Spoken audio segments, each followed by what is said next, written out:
On the afternoon of August 28, 1878, 19-year-old Esther Cox climbed into the horse and buggy that she shared with Bob McNeil, a young man she had befriended from town. The late summer air was heavy. The road was quiet as the buggy moved out past the edge of town. But then, without warning, McNeil pulled the buggy off to the side on an isolated stretch of road. He reached beneath his coat and withdrew a revolver, pointing it straight at Esther. His voice was harsh and told her to get out of the buggy, pointing the revolver directly against the side of her chest. She froze, terrified and confused, but she refused to move. The defiance only angered him further as he pressed the revolver harder into the side, shouting and waving, threatening her life to get out of the buggy. There was no one around for miles, no one to call for help. But then a sound came. Another carriage seemed to approach out of nowhere, heading their way.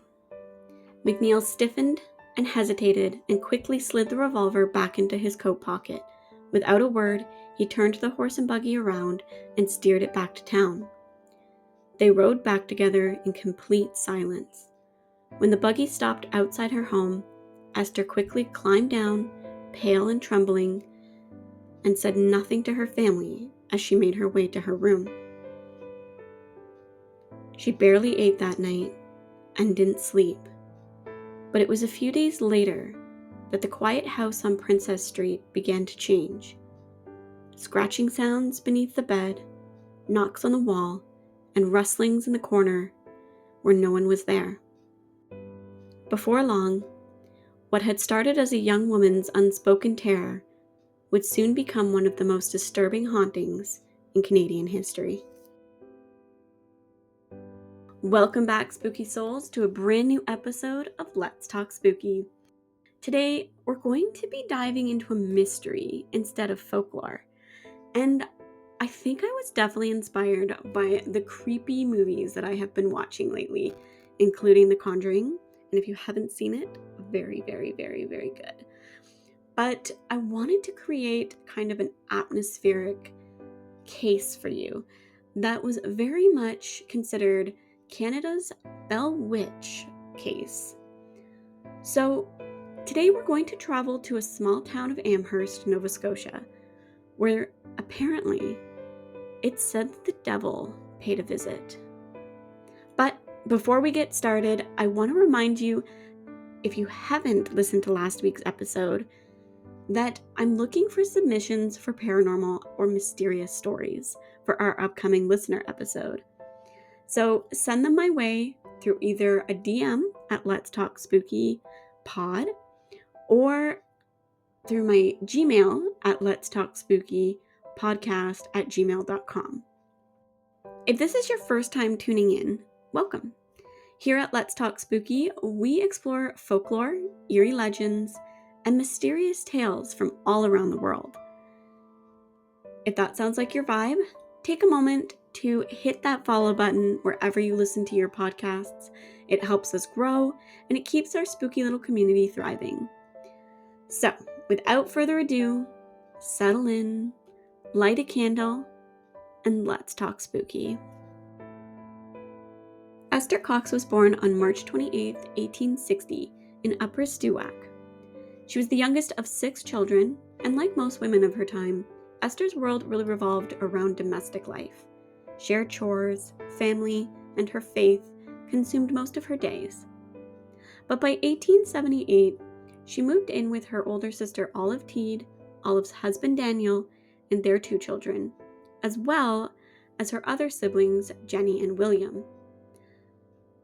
The house was small and crowded, and not far from the center of Amherst, Nova Scotia, but it was a simple 2-story farmhouse, and even though it had thin walls and drafty spaces, it was the kind of place that a shared family found cozy and warm.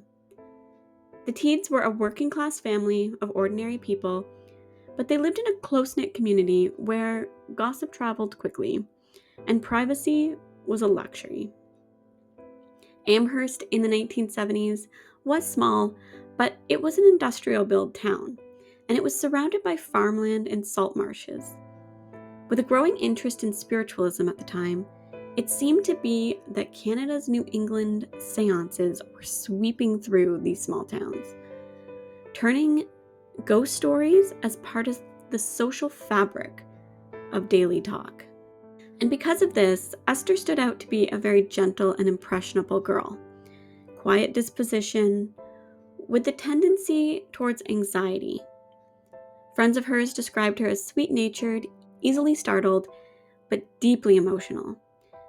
And she'd recently recovered from a serious illness, an infection that had left her very weak for weeks before. And then things really changed when the assault took place with Bob McNeil. Everything from then seemed to unravel around her. In the weeks that followed the attempted assault, Esther's sleep was restless, her moods were uneasy, and she spoke very little about the incident. But her family did notice her growing fearfulness, especially at night. The Teed house became a place of tense stress and quickly became gossip. No one could ever have imagined that what started as an emotional turmoil would soon erupt into something far stranger. For the purpose of this case, I've decided to break it down in segments. So we're going to start with the beginning of the incidents and move down to when things got really disturbing. The incident started with faint noises, rustling under the bed, light tapping inside the walls, and the sounds of fabric being torn. At first, the family dismissed it as mice. Small sounds often carried in older homes, and it wasn't unusual that rodents snuck in during colder months.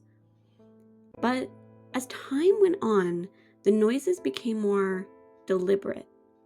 Knocking became in sequences of 3 and 4, sometimes even seeming to answer direct questions. The activity escalated in the first week of September 1878. Bedcloths were ripped away from Esther in the middle of the night, shoes slid across the floor without being touched, and furniture seemed to shift slightly when no one was around. Within days, the sounds grew so loud that they were heard even from outside Esther's room.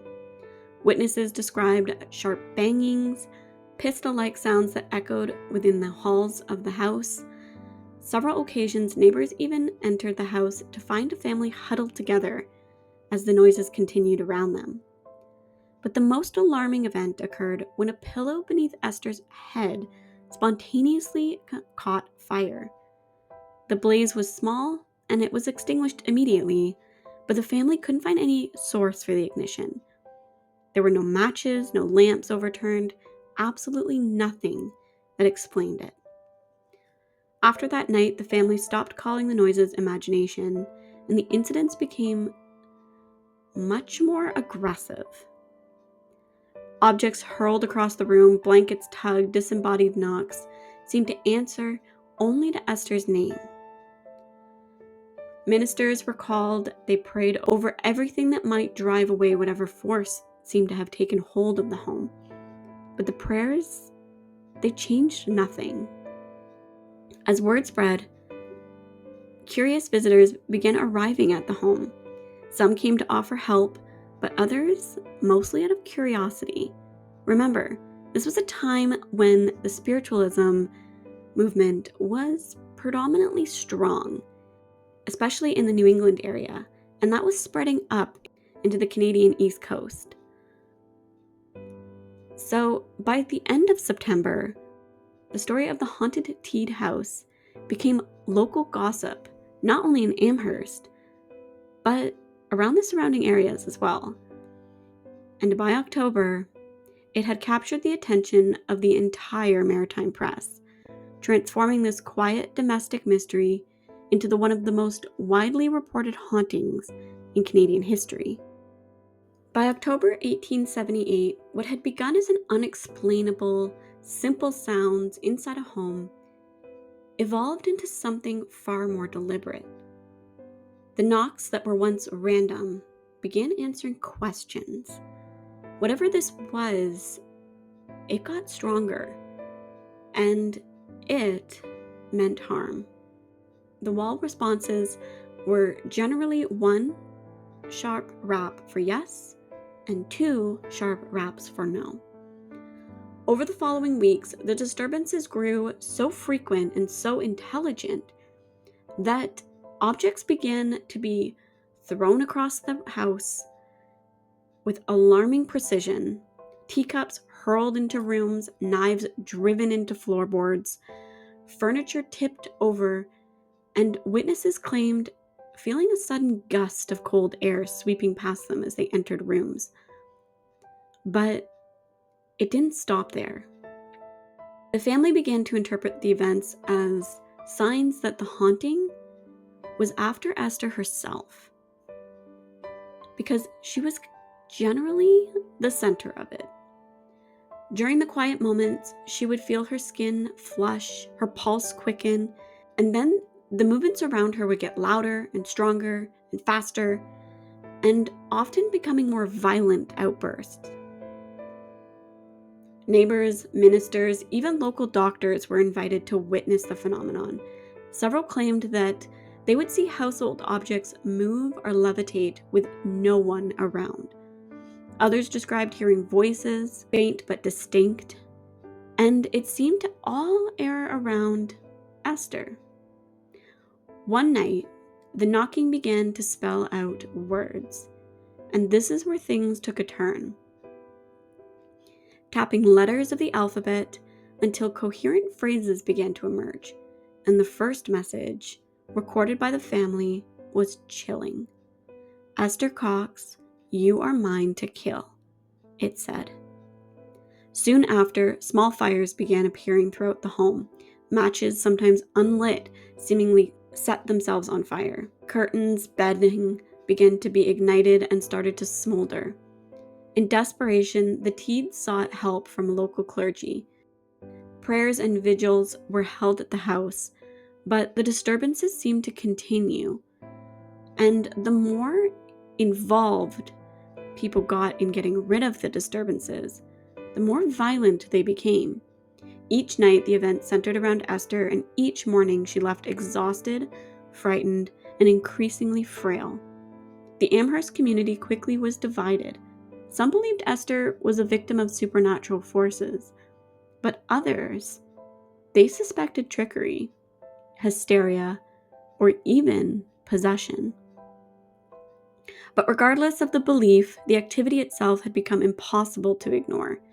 And by late autumn, journalists began arriving in Amherst, with articles appearing in the newspaper Halifax St. John's, describing the case as the haunted girl of Nova Scotia.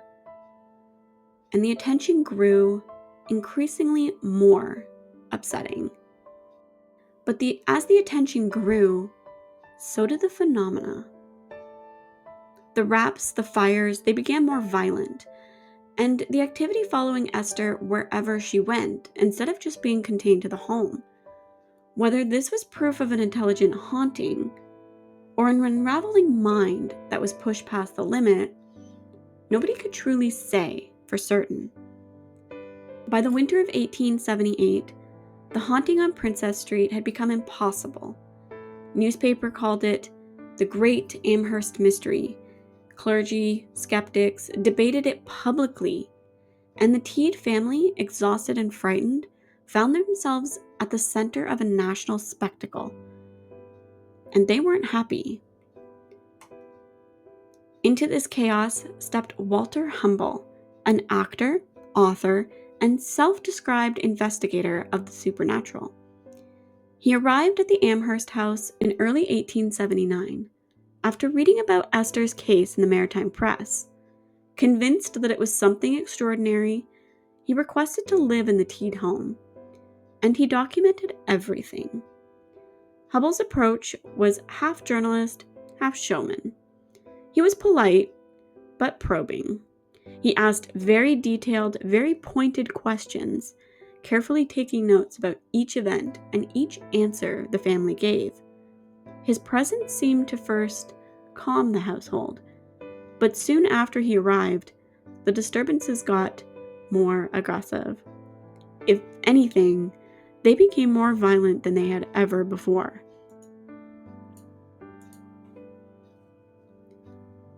Hubbell wrote about objects moving independently, knives and forks being thrown across empty tables, and furniture shaking without human contact. He claimed to witness matches lighting themselves in midair, small fires bursting and then extinguishing themselves. At times, the entity even appeared to follow Esther's emotional pattern. Quiet when she was calm, furious when she was in distress. And Hubbell was not alone in this observation. Ministers, local citizens, even journalists who visited the home, many left convinced that what they had seen defied explanation, but others accused Hubbell of embellishing, pointing out that his background was more in theatrical performance than journalism. Perhaps he was taking an opportunity to fame himself through the misfortunes of this poor family. Regardless of what his intentions were, Hubbell's documentation was extensive, and after several weeks in the Teed home, he compiled his findings in a book titled The Great Amherst Mystery, a true narrative of the supernatural, and he published his work in 1879. In it, he described how Esther is both the victim and the focal point of an invisible and intelligent force. He included that witness testimonies, diary entries, and his own sketches of the home's layout. He claimed that the entity sometimes referred to itself as Bob Nickel, but no one could ever confirm or deny why that name was chosen.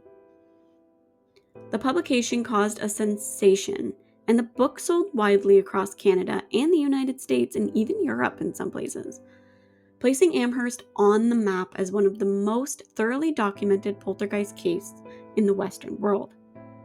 But even with the fame, controversy seemed to deepen. Science believed that they could dismiss the story as hysteria or fraud.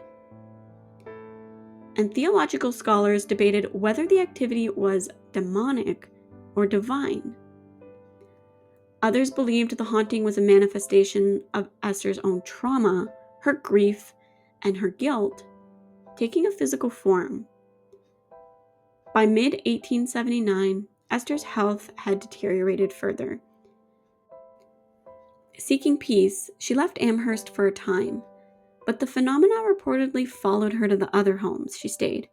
Whether it was proof that the true attachment was her, or the persistent rumor that it was fake, no one could truly say. And then, just as suddenly as this all had begun, the hauntings stopped. When the activity in the Teed home finally subsided in late 1879, Amherst was left with more questions than answers. For over a year, the small Nova Scotia town had lived in the shadow of a reported Great Amherst Mystery, a haunting that they could not understand. Every resident had an opinion, of course. Most were convinced they had witnessed something unearthly, or at least unnatural. Neighbors who had once pitied Esther now regarded her with caution. Some refused to even speak her name in fear of cursing their own homes. Others whispered that the evil in the Teed house had entered her, and that she was the one cursed, or perhaps she invited it in. The same people who had crowded her front porch, eager to see proof of the supernatural, now crossed the streets when they saw her coming, or when they passed the Teed home altogether. Amherst minister urged calm and faith, warning that not to give power to the gossip and the fear, that it was to invite the devil in. But as small towns do, gossip spread even faster than sermons, and children dared each other to walk past the Teed house at night. Adults avoided it altogether. And when Esther fell ill that winter, pale, feverish, and weak, the rumors about her intensified. Some said the spirit had finally returned to finish what it had started. Others claimed that she was wasting away under the weight of her own guilt. And a few suggested that the fires and raps had been her own doing all this time. Somehow, she created tricks to deceive the town itself, to gain notoriety, attention. But for every skeptic that gave a reason of its non-existence, there was a believer too. Many Amherst residents remained convinced that they had witnessed a genuine paranormal activity, and that Esther was simply a victim of it, not the perpetrator. Letters to local papers defended her character, describing her as sweet, kind, honest, and undeserving of the ridicule that followed her name. But what united both sides, believers and skeptics, was the silence on Esther's part. No one could explain exactly what happened, and there was no way of getting her to give her viewpoint either. When the phenomenon finally ceased, the town itself seemed to exhale. The Teed house remained standing, quiet and ordinary, its walls holding the memory of something that had gripped it entirely. But after the disturbances stopped, life in Amherst slowly returned to normal. At least on the surface it did. But Esther Cox, she never really recovered. The year after the haunting ended, Esther was charged with arson. A fire had broken out in a barn owned by an employer of hers, and though the evidence was circumstantial, her reputation preceded her. To many, she was still the haunted girl, and the employer was convinced that regardless if she purposely set the fire, whatever was following her obviously did, and therefore she was responsible. She was convicted and sentenced to 4 months in jail, but public sympathy ran high, and her sentence was reduced, and she served a total of 1 month. When she was released, Esther left Amherst and married twice in the years that followed, first to Adam Porter, and then years later to Peter Sonahan. Eventually, she moved to Brockton, Massachusetts, where she lived quietly, avoiding the attention that had once defined her life. And on November 8th, 1912, she died at the young age of 52. No obituary, though, mentioned the hauntings, but that didn't mean the story faded completely. Walter Hubbell's Great Amherst Mystery, a true narrative of supernatural, continued to circulate for decades, even after her death, being reprinted multiple times in multiple different languages. Spiritualists held it up as proof of life beyond death. Skeptics dismissed it as mass hysteria and the product of emotional trauma. Modern historians and folklorists have since framed it as one of the earliest, most detailed poltergeist accounts in North America.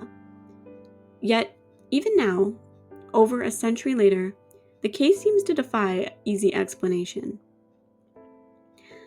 The witness testimonies remain consistent, timelines match newspaper archives, people in Amherst, ordinary citizens, not actors, swore they saw something completely unnatural and very real.